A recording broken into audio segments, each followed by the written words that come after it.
ওয়ালটনের glass door, এটা 337 litre আর 600 gas glass door fridge. উপরে deep, নিচে নরমাল, ফার্স্ট ফ্রিজ।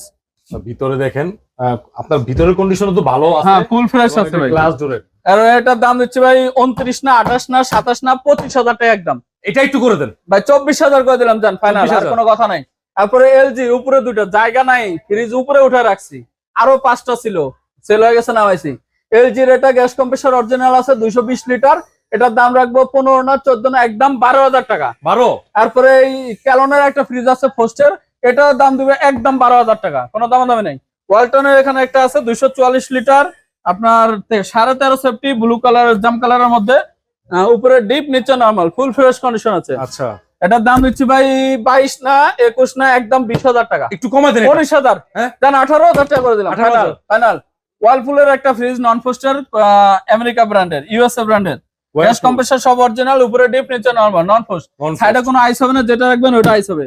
এটার দাম দিচ্ছি 32 না 30 না 28 না একদম 25,000 টাকা। ভাই একটু অফার করে দেন ভাই। 23,000 টাকা করে দিলাম ভাই, আজকে 23,000 যা দাম দিব মাথা নষ্ট ভাই। হিটাসি ব্র্যান্ডের স্টিল বডি ভাই, এটা আজকে কমা দিব একবারে। Gas compressor original, inverter fridge, উপরে ডিপ, নিচে নরমাল, নন ফোস্টার ফ্রিজ, আচ্ছা, অনেক ভালো ইনভার্টার, কারেন্ট বিল কম খাবে, 300 লিটার বরাবর দিলাম 23,000 টাকা দিয়ে দিব। 23,000 23,000, দেন 22,000 করে দিলাম আজ। 22,000 হ্যাঁ, ভালো একটা তারপরে price।